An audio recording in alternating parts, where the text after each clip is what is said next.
Hello, I'm Marcia Kavanaugh. Thanks so much for joining us.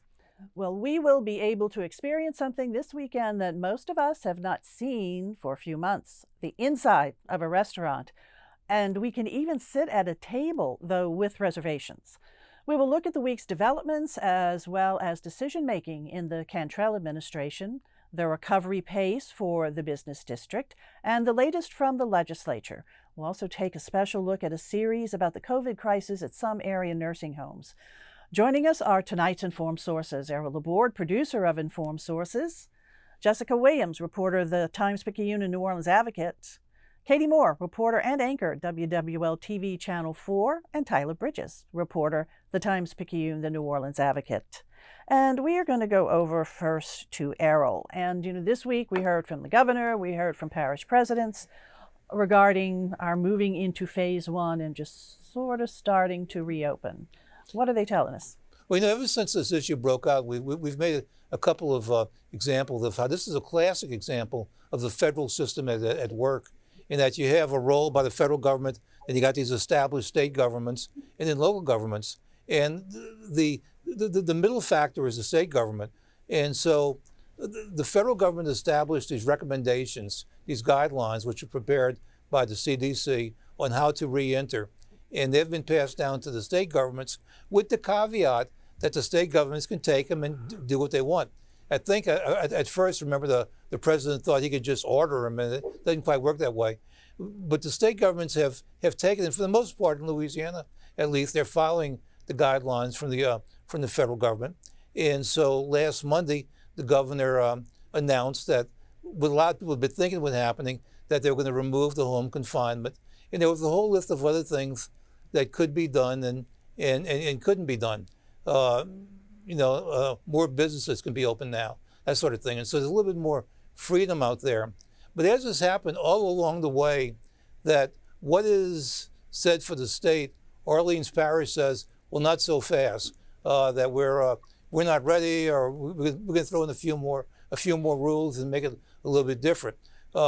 Whether it's justified or not is another debate. It could be. But anyway, I think a classic example is with restaurants, because 2 weeks ago, the governor announced that it is okay to have restaurants, which are already allowed to give takeout, to have tables outside, and people could just go eat right outside the restaurant, providing you have space and the waiters are wearing masks and you do all the right things. Well, that was good news for a lot of restaurants because they get a lot of business. The mayor's office in New Orleans says, well, not us. You can't have tables yet. So this is a big business for Jefferson Parish. Jefferson Parish, the last 2 weeks, you drive down Veterans Boulevard and you see a lot of restaurants that have tables outside and and tent tops. And it just so happened Cinco de Mayo fell within this period, and restaurants like El Patio or El Paso and Veterans, could put up tables and they could have big things. And so, but Orleans Parish couldn't do that, and so they were a little bit more restricted. It was just like what it's been before, that you just got to go in, but you can't sit at tables. Now, at a place like Deanie's, right off in Bucktown, Deanie's had like a tin up and a tent top. And the back of Deanie's is like a few yards away from the 17th Street Canal, which of course is Orleans Parish. And so here on one side, you could have tables, and on the other side, you couldn't. But the big ruling that came in this past week is now you can have people inside with tables, providing it's no more than 25% occupancy. Well, a couple of things about this is that New Orleans says, well, okay, but everybody's got to have reservations. And the purpose of reservations is so we can get the names and phone numbers of everybody in case we need to go and check back. But the other question that came up, there was a press conference, and a reporter asked the governor, he says, if you only have like 25% occupancy, how can restaurants possibly make money? And a lot of people think they really can't do it. But at least the governor said, well, now a lot of restaurants have tables. Well, yeah, the restaurants that were in the other parishes have tables out there now. And so they almost have like a second dining room that they can have people. And that doesn't apparently count against their quota. And so it's those You're talking about the outdoor tables. So it'll be indoor and outdoor seating. Yeah, the outdoor tables. And so it's two different worlds on two different sides of the 17th Street Canal. But nevertheless, and the other thing is that all these rules went into effect today around the state, except in Orleans Parish, they go into effect tomorrow morning, 6 o'clock. Now, Friday night is always a big night for dining, and it probably would have meant a lot to the restaurants in Orleans Parish if they could have opened even at 25% tonight. And so it's just two different worlds in the way that the rules are enforced, and maybe at some point they'll all meet at one place. Yeah, well, and then all of the parishes, the various parish presidents, came out with their different guidelines for their parishes too, and really, in compliance with what the governor and with the federal guidelines are. But as Errol noted, Parish of Orleans a little bit different. So, Jessica, how is the Cantrell administration coming up with their decisions? Is it just the mayor, or is she being advised by other people out there, other citizens, non-City Hall employees, or does she have a special team? What's going on with that decision making? Right. So the city has said repeatedly that it is going to follow CDC guidance, White House guidance, and the guidance in most instances. But they also have noted that guidance gives them leeway because they were, a spot of high community spread in the beginning, right, to go their own way. So that they wanted to make sure that we don't have a repeat. What we saw back in March, when we had at one point 450 cases in a day. And they really wanted to have the majority of folks come together from various industries to advise a way forward that would protect the most amount of people. And we put together, in addition to following some of the things that the state had put out on guidelines for summer camps, guidelines in some cases for restaurants, she wanted to go a step further. And on her team, the folks that advised her, we're looking at folks from the hotel and restaurant industry, looking at small business owners on her 14-person reopening committee. She's got Tulane University represented on there. She's got Dr. Health represented. Nucor, which helps small and minority and women-owned businesses, represented. And all of those folks, some of whom are also serving, incidentally, on the governor's reopening task force, have advised her on a path forward that is a little bit stricter than what the state has proposed. And Errol, you mentioned restaurants being, one thing that we're going to have to get used to in the new normal, having to give our reservations or make reservations when we go to a restaurant. She's also having rules for casinos that are different. Whereas the state, and I think up until recently, the state adjusted its casino rules again to throw a bone to that industry and give them more allowances. The mayor said that we're not going to have any casinos opening right now at all because they're very high touch building. You've got card games going on. People are passing back and forth dice, slot machines, touching those. And she just doesn't want to have an instance where, unfortunately, a lot of older people go in there and then they're getting sick later and we have a spike. And so she mentioned that as being one way in which they deviated from the state. And there's really a comprehensive list we've actually posted on our website where you can see just where the city is out of step with the state. And in most cases, it is aligned, but there are a few areas, restaurants, casinos. I think there were also some rules around churches, whereas the state wanted to have 25% capacity. The mayor said, we'll do 25% capacity or 100 people, whichever is smaller. Because you do have some super houses of faith, churches, mosques, synagogues, where, your average congregation is 1,000 people. Right. Oh, no, dear. I think we we might have lost Jessica. We'll have to try to get Jessica back in there, which we will try to do. Right, George? Let's try to get Jessica back in with us to talk about that. Because, as she was pointing out, Orleans does have some areas where it's a little bit stricter, as with churches, maximum of 100 people there. And then also for restaurants, when you go to a restaurant in Orleans Parish, you have to make reservations. If you walk in, you still have to give your name and your number. Do we have Jessica back now? Jessica? Hi. Okay, if you want to wrap up what you were saying, we got you back. Sure, we lost you for a second. Just making the point that if things are different, namely churches, casinos, we talked about the restaurants being different. And I think what I've heard even today is that there's going to be some relaxing of the rules around how much sidewalk seating you can have, because the city is taking into account the fact that restaurants may want to utilize their sidewalks to house more or to seat more people, right? Since there are going to be restrictions on social distancing inside the restaurant. Right. All right. And then, for a while there was some talk that was sort of out there about each business in the parish of Orleans, whoever came into their business, whatever the business was, they would have to register who was coming in. People would have to give their name and contact information. That's not really going to be the case, but still in restaurants, that will be the case, even if you're just a walk-in. Yeah, it's been interesting to see how that has evolved over the past week, because we saw initially that the mayor was going to move ahead with a policy that seemingly applied to everyone, even, Rouse's Grocery, down from Rouse's Grocery to a mom and pop restaurant. And then they pivoted and said, no, we're not going to do that. We're going to do what the state says in that regard. And Governor John Bel Edwards, when we asked him, that he was not going to pursue something like that.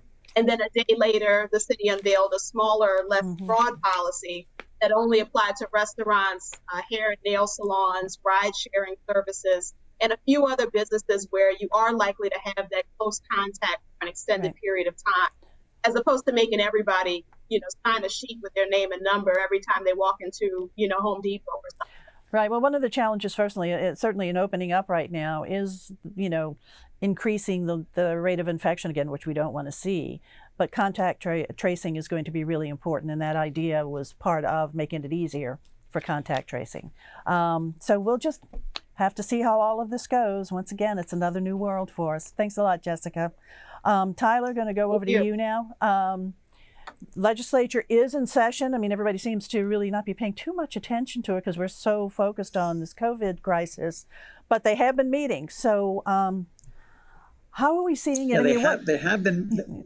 Yeah. Marcia, I was going to say they have been meeting, and there's some controversy because they're handling a lot of legislation that has nothing to do with the coronavirus. They're taking up all sorts of other bills.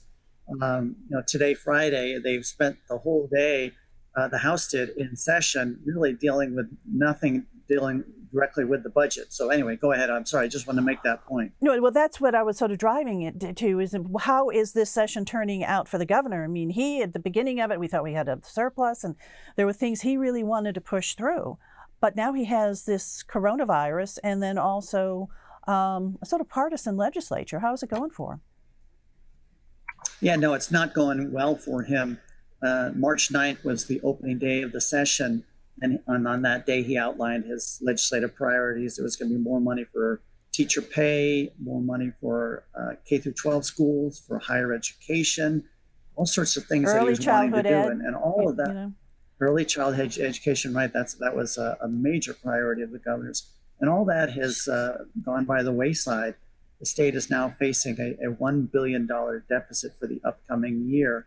It's not clear exactly how that shortfall is going to be filled in. Certainly, there's some surplus revenue, and we don't know what the federal government is going to do. But it looks like there's going to have to be cuts, and the governor's team will be announcing that on Monday. So, meanwhile, the governor has had to shelve all of his priorities, principally because they called for more spending.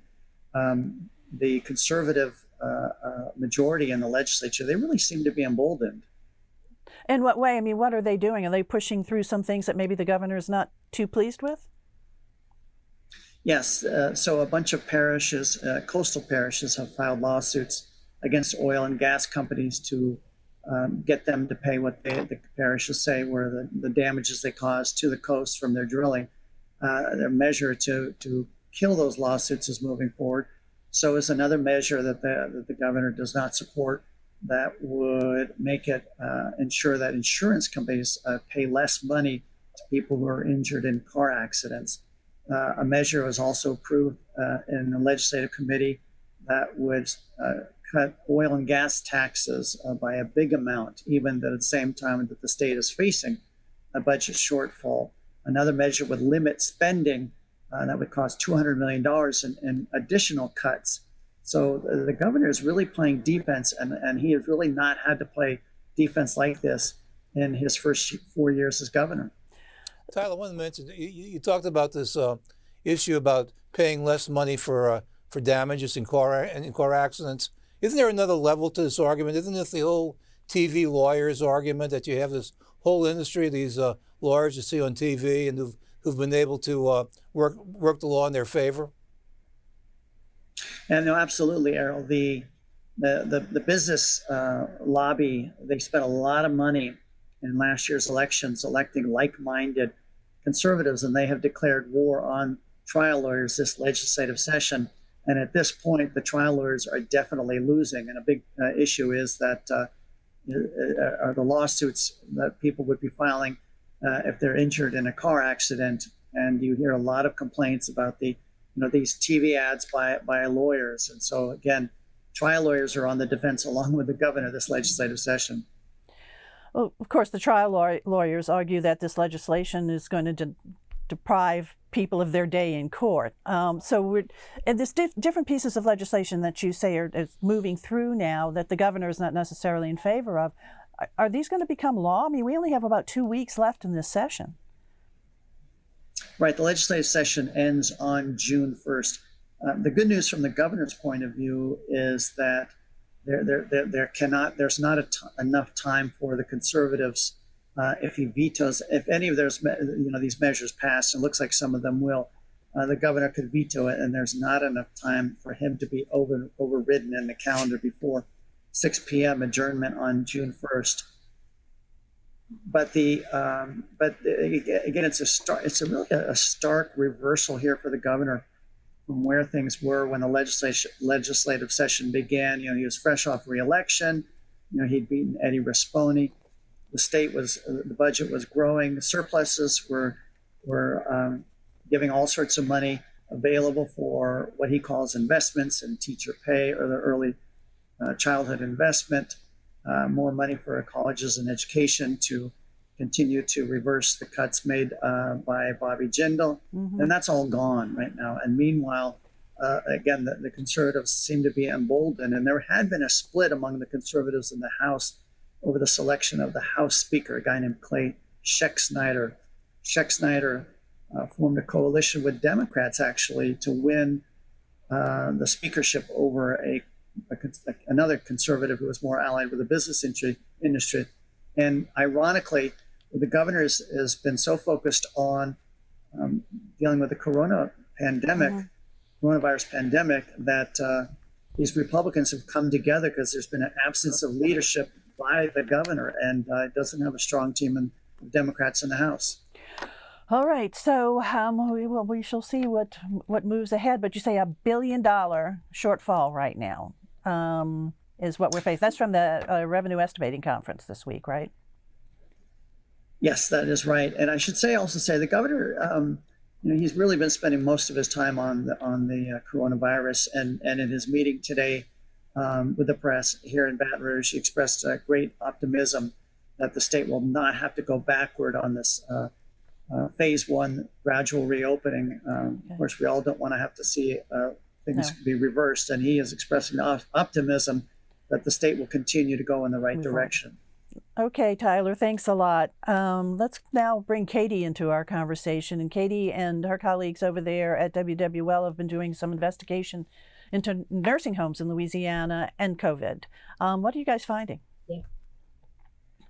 Well, we really wanted to find out what the extent of the outbreak is in our nursing homes. And I know that's been a frustration among all of the media in New Orleans and the state of Louisiana, for that matter, is that the state, a few weeks into the pandemic, stopped naming names of which nursing homes had coronavirus clusters, which nursing homes were seeing the greatest number of deaths. So we really wanted to take an in-depth look at what was happening in our managed care facilities, not managed care, but our adult care facilities, I should say, and find out what the extent of the coronavirus pandemic is there, who is dying, where they were dying, and be able to give families the information that we were hearing from so many of them that they were not getting.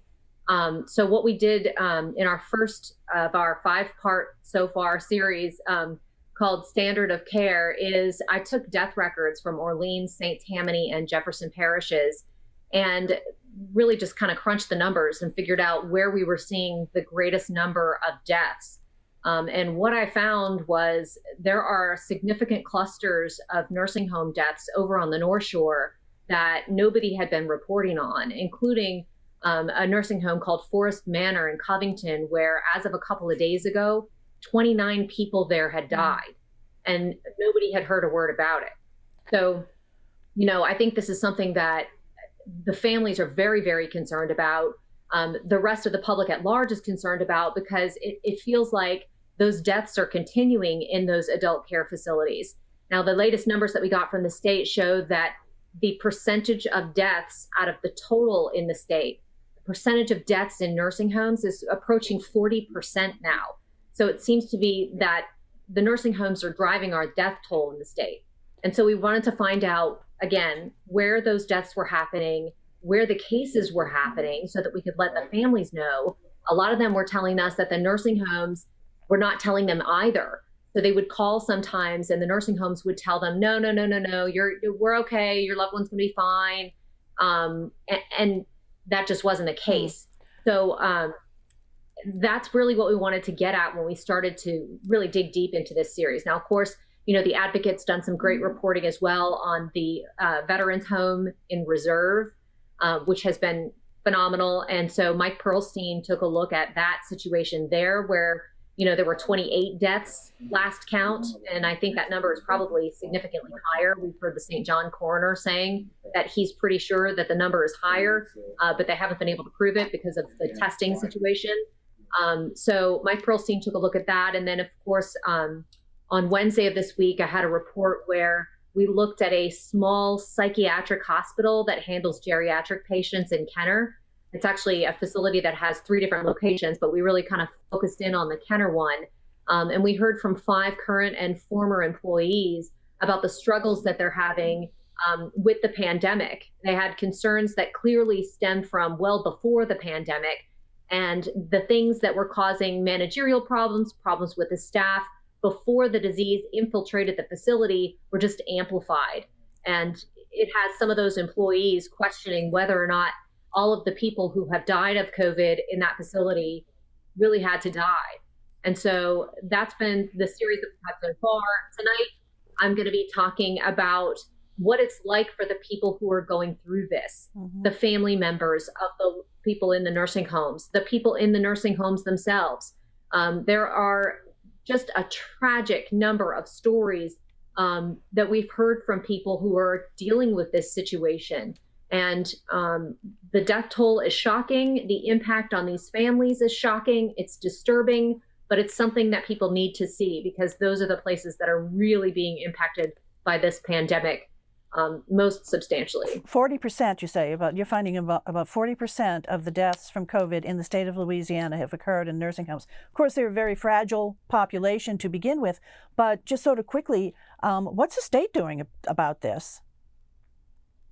So that was a big question. There were 3 things that I mentioned in my report. We weren't recommending blanket testing in these nursing homes until last Friday. So now the state's finally going in and testing the workers and the people who live there. The state has been putting strike teams in these nursing homes now to try and figure out how they can get a handle on the illness in these places and really gonna get it cleaned out. So I think they're now putting resources in the nursing homes that I think most residents and family members would say are badly needed.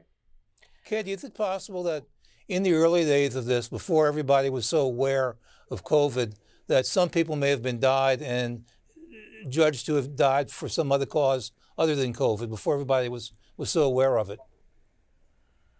100%, no doubt. We even had the Jefferson Parish coroner in my reports on Monday saying that he is absolutely positive that we have underestimated the number of deaths in Jefferson Parish in particular.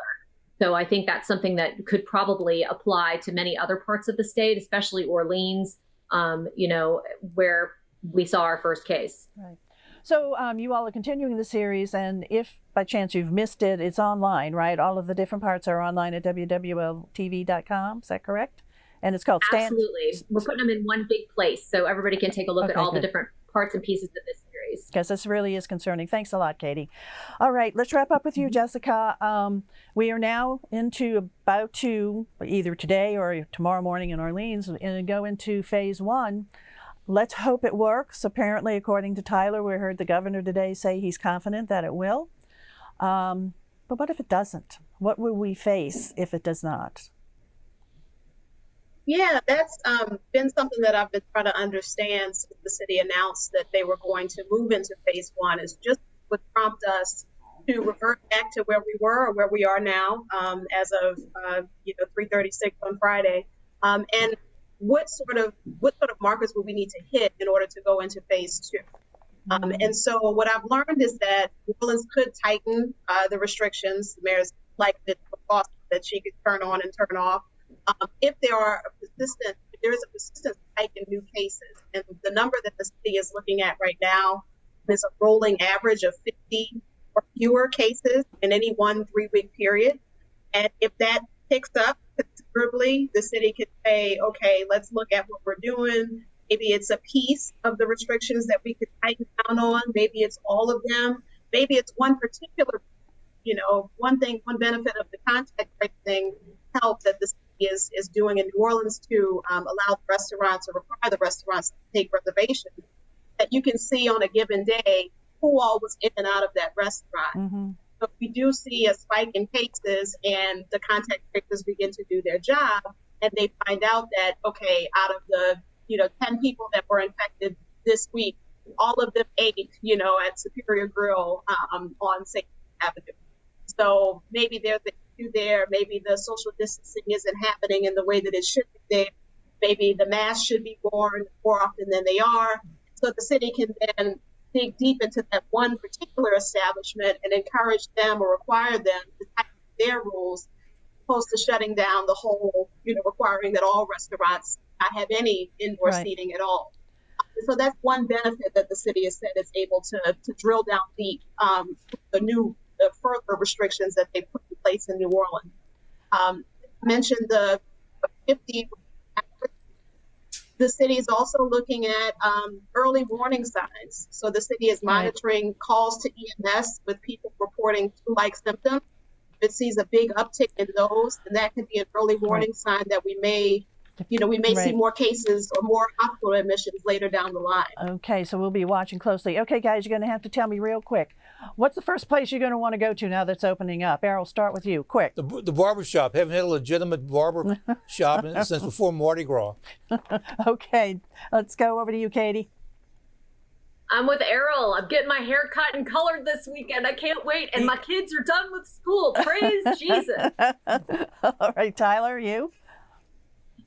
I got to keep it going. My hair is pretty darn long these days. I do need a cut. Okay, Jessica, are you on board too? Just to be different from everybody else. I mean, obviously we all want to go and get our hair done, but I would love to sit on a patio and have a drink. That would be great. All right. And I'm going to go see my wonderful Rachel tomorrow. Yay, I'm with you. Thanks a lot, guys, for everywhere that you are. Thanks for watching. We'll see you again next week for Informed Sources. Have a good evening.